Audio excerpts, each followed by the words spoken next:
Okay, in today's audio, recorded on the 9th day of April 2020, I am going to give you a background to the text, the Kite runners.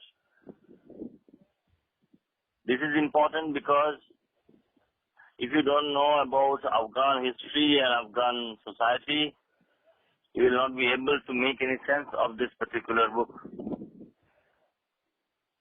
Now, Afghan society is, at least in the 20th century, a very, very changeable proposition because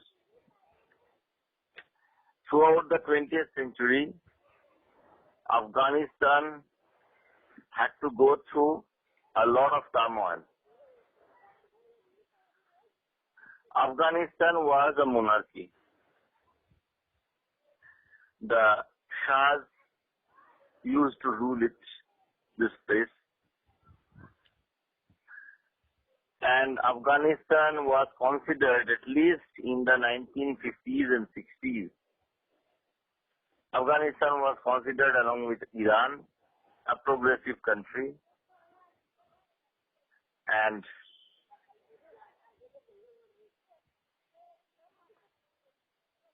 despite the fact that there was a monarchy, much of Afghan rule was basically, polity was greatly influenced by a kind of an oligarchical system in which important rich families and individuals wielded a lot of power. Kabul was becoming a very vibrant urban center. But in the 1970s, that march was halted.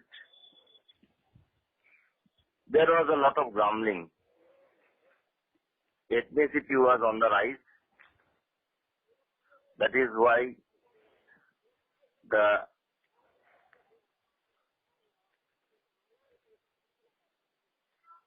racial identity of the Afghans, whether they were Pashtun, whether they were Uzbeks, Tajiks, Hazaras, all these things became very, very important. Similarly, communism was on the up. And there was a big tussle between the leftists and the rightists. Those who believed in communism and those who believed in their ethnic identity. It led to quite a number of assassinations. As a result,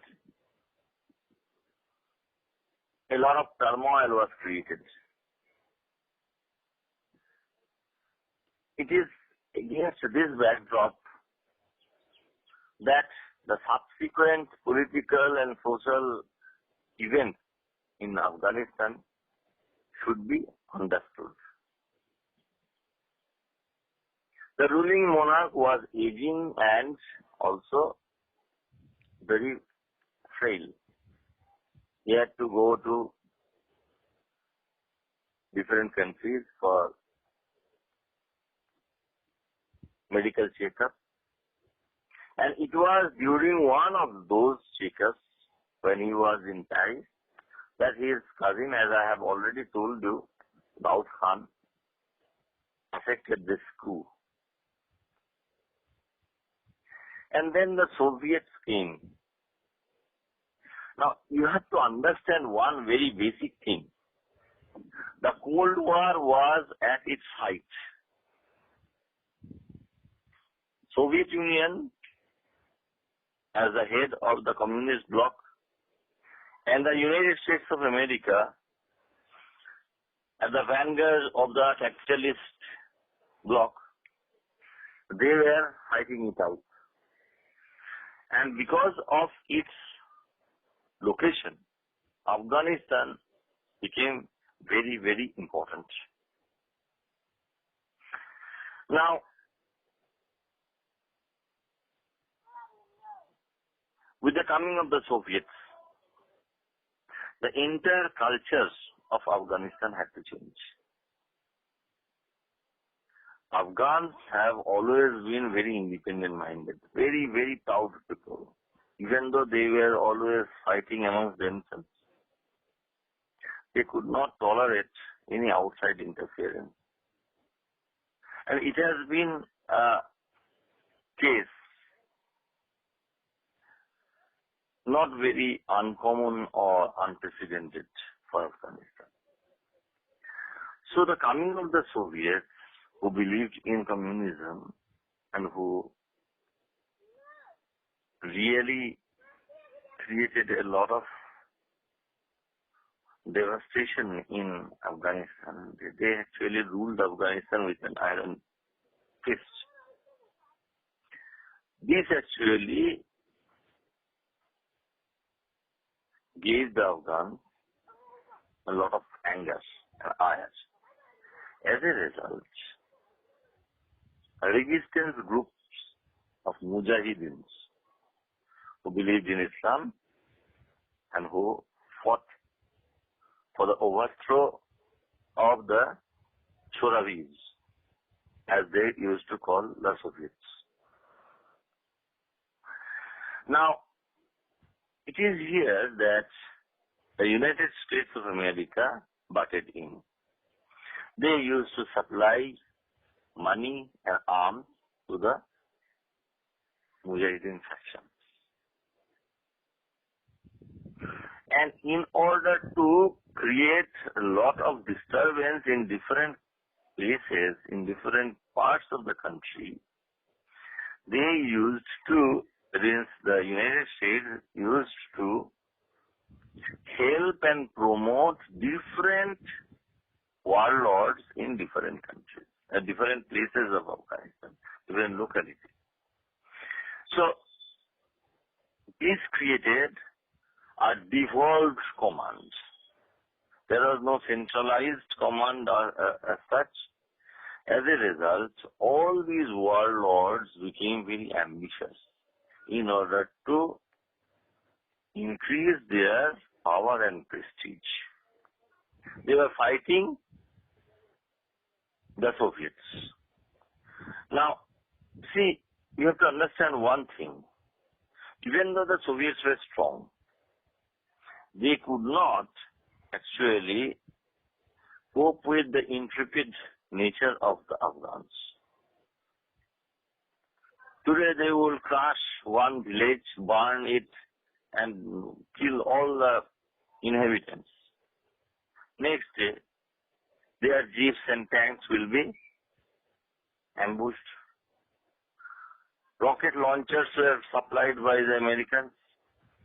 So, military helicopters and jet planes were also brought down, especially helicopters, by Afghan fighters. As a result, the Soviets ultimately found it difficult to maintain their hold on Afghanistan. You have to understand another thing, that at about the same time, Soviet Union itself was facing internal troubles. Gorbachev's glasnost and perestroika. This meant that the Soviet system was crumbling from within. And the CIA, or Central Intelligence Agency, the intelligence agency of the United States, fanned the fire of discontent, not only in Soviet Union but also in the Eastern European countries of the Warsaw Group, the communist bloc. As a result, USSR, the USSR, United Soviet Socialist Republics, that was the political name of the Soviet Union. Now, this actually crumbled. So, the Soviets had to pull out from Afghanistan. Now, you remember the Mujahideen warlord, people like Gulbuddin Hikmatyar, Burhanuddin Rabbani, Ahmed Shah Massoud, Roshid Dostam, and so on and so forth. They became very powerful. They had a lot of money and they had a lot of arms. So they had to do something. But at the same time, American money was drying out. Because America did not want to bother herself with the expenses. This meant that a lot of soldiers had to be demobilized or disbanded. This created a very dangerous situation and led directly and indirectly to the Afghan civil war, the Mujahideen war. Rocket strikes, constant shelling, abduction, kidnap, rape, sexual slavery, all these things came to dominate the Afghan situation. Then came the Taliban rule. You all know that the Taliban fundamentalists ruled Afghanistan under the direct influence of the Al-Qaeda, the worldwide terrorist network led by Osama bin Laden and al-Zawahiri and people like that. So what happened was the Taliban rule meant a rapid and serious Islamification of the polity and society.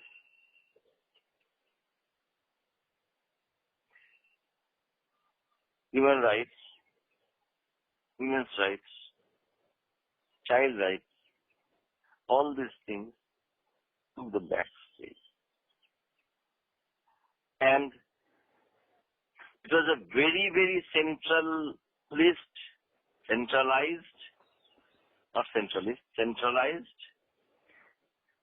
theocratic setup where religion became the most important thing.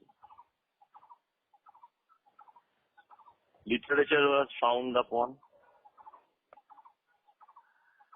Western science, liberal education, games and sports, entertainment, all these things were frowned upon. Then came the war on terror. You know, after the 9/11 attacks in the United States, the United States led a group of nations that went against Islamic fundamentalism on the pretext that they were ridding the world of this menace, even though they had other hidden purposes, hidden agenda they had.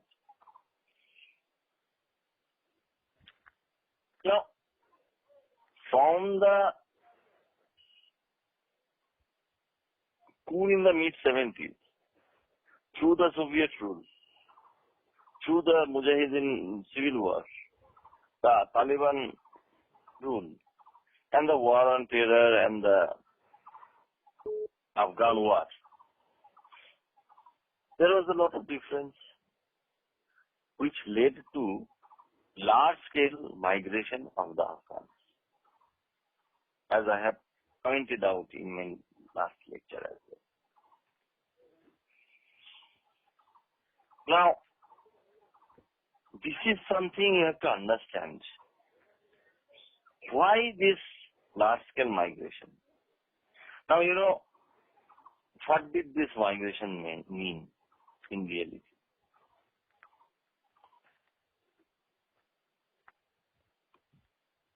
Now, if you are deterritorialized, if you are displaced, dislocated, obviously you will have a trauma.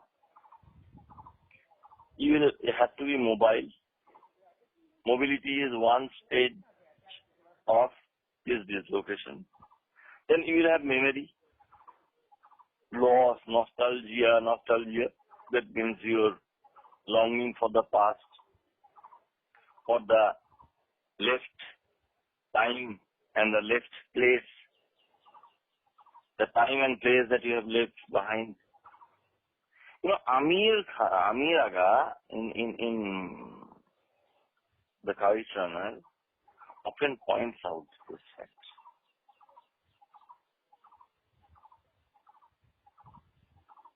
This loss is something that is associated with the trauma, a traumatic memory and experience.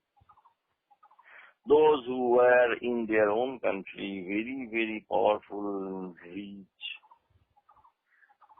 they had to beg for migration benefits, free stamps, handouts. They had to, for example, Amir and his father, they had to go from place to place in search of second-hand goods. They had to sell second-hand goods in the flea market in New York. They had to buy second-hand cars and buses because they couldn't afford new cars. So in a way, they had a lot of problems. And here you have to understand one thing. You see, their problems, if you compare it, let's say they could not buy new cars, this you may consider it quite a trivial thing, because when you think about poverty, dislocation, you think about the abject poverty of the displaced. But you have to understand that Khaled Hosseini is writing about upper class people. For them, not being able to buy new cars is very important. It's a shattering blow to their ego, their prestige, and their sense of well-being or ill-being. So, if you really want to understand the Kite Runner, for example, you think about it, a general of the Afghan army, General Iqbal Toheri, who was the head of the Afghan military before the coming of the Soviets. He had to fly to America. So obviously, from being the general to receiving welfare benefits, this was a big fall for someone like Iqbal Toheri. Amir's father, once a very rich businessman who could actually sponsor and run an orphanage with his own money, he had to take work in a gasoline station. So you have to understand this. Amir's father could bring a plastic surgeon from India, Dr. Lal, to operate on Hassan, apparently their family servant. And you have to understand that it cost money. So you have to understand this. How rich they were, how powerful they were in Afghanistan, and how helpless they became in America. A cultural shock was also there. For example, I am telling you about one incident that you will read about in if you read the text of the Kite. Amir recounts a problem. There is a Filipino man coming in from Philippines who actually has a shop that sells magazines, fruits, a kind of a general shop, you know. And Amir's father wants to buy something from him. But unfortunately, he didn't have the sufficient amount of cash with him. So when he wanted to take this on credit, this Filipino man suspected him and didn't want to give him anything. Amir's father was so angry with this apparent insolence of the person that he actually shattered the glass counter from the shop. Why? Amir explains, the narrator Amir explains that in Kabul, when they used to buy naans, you know, naan kind of a food item, you know, naan, butter naan, toy khao. So this naan, or tandoori roti, he would actually take from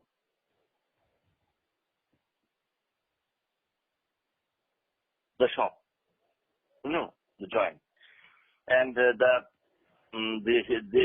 he will carry a branch of a tree. And this man, the seller, the non-seller, will scratch notches on that branch. And after the month is over, they will produce the branch again based on the number of notches. Amir's father will pay the non-seller. So they didn't need any credit card, they didn't need anything. So the entire market, the entire transaction was carried on the basis of trust. So this kind of cultural shock that the Afghan refugees had to face in America, this meant that they were always desiring to go back. So if you don't understand this background of the text, you will not be able to understand the text.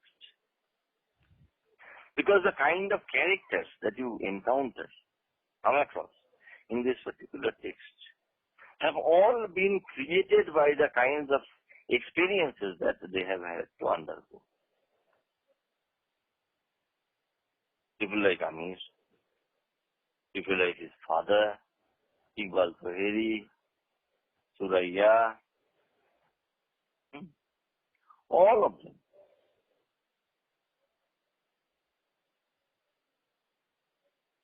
Rahim Khan, for example, even though Amir and his father had fled from Afghanistan, Rahim Khan stayed behind. But even he had to ultimately go away from Afghanistan to Pakistan after the killing of Hassan and his wife by the Taliban, one fanatics.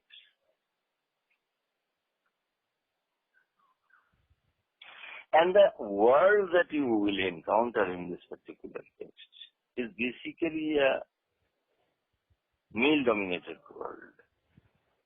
But here, you have to understand that whereas in 1,000 Splendid Suns, Husseini has presented predominantly a female cast of characters, where Nana, Mariam, Laila, and Farida, and so on and so forth, are more important as characters than their male counterparts. In this particular novel, that is the Kite family, it is basically all about the male members. And throughout the novel, the narrator Amir has often pointed this out, that he lived in and grew up in a predominantly male setup, where he did not